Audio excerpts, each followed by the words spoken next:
aconteceu um fato importante do nosso intervalo. A Polícia Federal rejeitou a delação de Daniel Vorcaro. A gente conseguiu mais informações aí durante o intervalo. O Caio reproduz para nós o que a gente já sabe. Isso, William. O que a gente conseguiu de informação é que a Polícia Federal encaminhou aos advogados a rejeição formal da colaboração premiada do Daniel Vorcaro, mas a Procuradoria-Geral da República segue firme em negociação junto com os advogados de defesa do Daniel Vorcaro. Ou seja, há uma rejeição da delação pela Polícia Federal, mas a equipe que defende o Daniel Vorcaro segue negociando, inclusive hoje, presencialmente, em Brasília, na Procuradoria-Geral da República. Parte da defesa esteve lá e segue a negociação com o Paulo Gonet e a equipe dele. Bom, isso aí tem uma implicação evidente. Quem é que vai homologar essa delação é o ministro, é o relator da questão, que é o ministro André Mendonça. Sim. Ele pode homologar ou não. Sim. Se ele homologa, segue o baile. Se ele não homologa, aí o que acontece? Bom, aí tem dois caminhos, né? Ou o Daniel Vorcaro não faz colaboração premiada nenhuma, o que é muito arriscado para ele, enfrentar aí 50 anos de prisão, 100 anos de prisão, ou o que a defesa hoje do Daniel Vorcaro defende, o Juca, José Oliveira Lima, de repente recorrer para a turma, né? Passar por cima dessa decisão do André Mendonça, do relator, de rejeitar a colaboração e tentar ganhar o Supremo, ou a maioria do Supremo, numa homologação, num processo. Ao que se linha. comenta, a PGR insistiria muito mais na questão do ressarcimento, Sim. 50 ou 60 bilhões, e a defesa teria já concordado com 40? Esse é um debate muito firme, né? E óbvio até do montante de recursos, mas tem uma questão política envolvida aí, que é até que ponto tanto o advogado principal da defesa do Daniel Vorcaro quanto a Procuradoria-Geral da República estaria comprometida ou interessada em entregar uma delação premiada completa que envolvesse cúpula do Congresso e também ministros do Supremo Tribunal Federal. Murilo está me pedindo a palavra. Prossiga, Murilo. Seguinte, a gente tem que entender que há um balé em torno da delação, né? A primeira delação é uma espécie de vai que cola.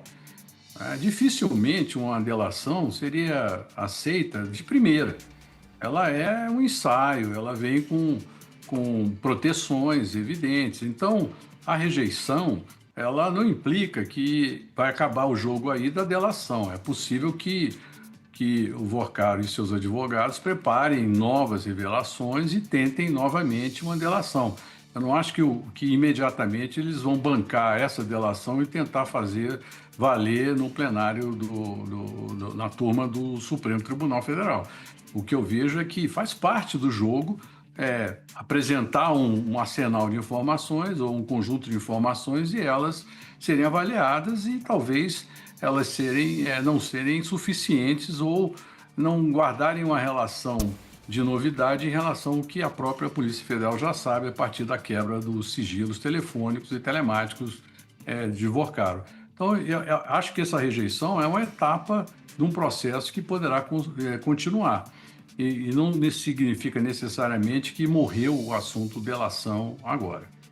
Sérgio De Nicola, de aproveitar aquela linha que você estava nos trazendo aqui, de captar esse, eu diria até, sei que a palavra não é boa, mas talvez funcione, esse sentimento, né, em redes sociais em relação ao escândalo. Como é que ele se traduz quando a gente está falando de... Pode parecer para um ou outro um detalhe, vai ter delação, não vai ter delação? Esse caso Master, William, ele começa como um problema para a esquerda, né? A esquerda foi envolvida nisso como se fosse o grande motor, né, relacionado à questão do Daniel Vorcaro, e isso vai se deslocando, né? No meio do caminho aí, esse caso se torna o caso da política, o eleitor e o internauta se manifestavam dessa forma, com uma decepção geral da política envolvida nisso, e agora então ele se desloca mais para a direita pelo envolvimento do Flávio.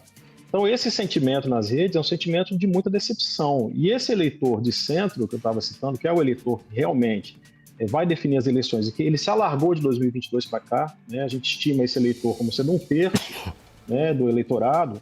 Esse eleitor está muito decepcionado com a política. E tanto que o próprio Lula, como eu disse, ele começa a conversar melhor com esse eleitor, mas até então não estava conversando, ele não estava conseguindo estabelecer esse diálogo com o centro. Alguns candidatos eventualmente conseguiam mais, era o caso do Zema e do Caiado, mas acabaram também se direcionando mais à direita. Então é um campo muito aberto, né? Eu acredito que talvez uma mudança, né, como eu falei, eu não acredito que a candidatura do Flávio reafirma aqui que continue.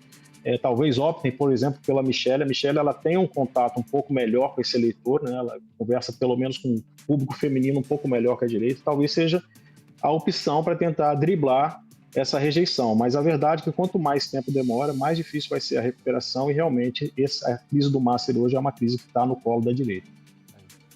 Esse ressarcimento, né, que a PGR pode estar batalhando, um acordo para pagar 40 bilhões é a comprovação do tamanho... Ela quer 60, parece. 60 porque é o tanto que custou ao Fundo Garantidor de Crédito, né? Eu sempre falo esse número, todo o conglomerado liquidado pelo Banco Central, envolvido no caso Master, não tinha 1,5% do sistema financeiro, tomou metade do Fundo Garantidor de Crédito, que serve para todos os bancos. Acho esse número um escândalo. Mas o Daniel Vorcaro tem 40 bilhões para devolver? Onde é que está esse dinheiro? Quantos crimes ele cometeu e o tamanho dos crimes que ele cometeu para devolver? 20 bilhões, ele tem 20 bilhões, ele tem 3 bilhões de dólares, enfim, numa conta. Onde é que está essa conta? Porque todo o dinheiro que foi rastreado, acharam 2 bilhões de reais na conta do pai dele. Então, o acordo para a devolução do dinheiro, para ele ser crível, até diante da sociedade, ele tem que estar de um tamanho que condiz com a realidade. Hoje, olhando, se se o Vorcaro tiver 10 bilhões de reais, 20 bilhões de reais ou 40 bilhões de reais para devolver para o Estado, só faz reforçar o tamanho da fraude, o tamanho do escândalo. Eu não esqueci não da pergunta ali que aconteceu, esse breaking news no intervalo, e eu ia pedir que você trouxesse a sua apuração, Caio, sobre o que eventualmente a gente imagina que aconteça em termos de estratégia da campanha do Flávio com a mudança de marqueteiro. Bom, primeiro um alinhamento maior da coordenação política liderada pelo Rogério Marinho com o novo marqueteiro, publicitário Eduardo Fischer, publicitário premiado. Isso de cara, porque o que a gente sente nas conversas é que não havia esse alinhamento, né? A coordenação política conseguia ter uma interlocução, por exemplo, com a área jurídica, por exemplo, com outras áreas, mas não com a coordenação do marketing político. Eu apostaria muito pelo que eu senti, primeiro uma carta branca, entre aspas, do novo publicitário, alinhando e trocando algumas peças da equipe em alinhamento com o Rogério Marinho, e principalmente buscas de fatos novos, positivos, de tentar vender o Flávio melhor. E claro, obviamente, tentar mostrar uma prestação de contas, uma auditoria sobre esse fluxo dos recursos desse filme, porque ainda há essa crise de confiança, que eu disse, na política, no mercado e no eleitor, mas principalmente para dentro da campanha. De aparecer daqui a pouco um videozinho, alguma coisa do uma Flávio. Surpresinha. Algo nessa linha. Mas a própria troca é um fato novo, que eles vinham buscando e não vinham conseguindo emplacar. Antecipar projeto econômico, antecipar nome da equipe econômica, antecipar propostas, auditoria. Não, acho que isso aí dá um novo start nessa campanha. Pessoal, eu tenho, infelizmente, apenas mais 3 minutos para encerrar o segmento. Queria dividir entre os nossos dois convidados, entre o Sérgio Denícoli e o nosso agora parceiro de produção de conteúdo, Murilo de Aragão. Denícoli, começando por você. Que espaço você vê nesse universo para outras candidaturas do espectro de centro-direita, não a de Flávio?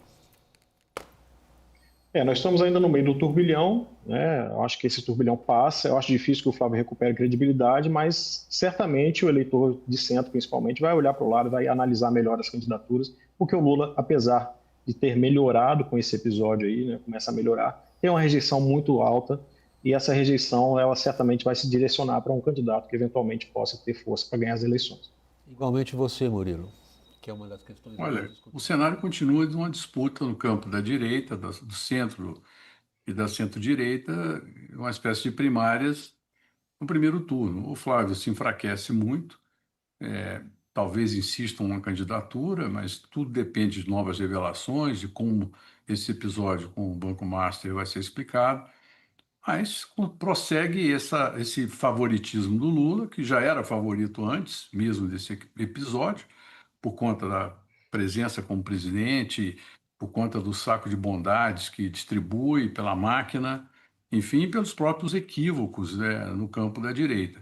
Então, vamos ver os próximos desdobramentos. Agora, William, existem duas certezas nesse processo. Uma de que vamos ter eleições e segunda que revelações vão acontecer de hoje até lá. E isso tudo pode mudar seguramente o destino das eleições, Não o queria destino começar. de quem vai vencer as eleições.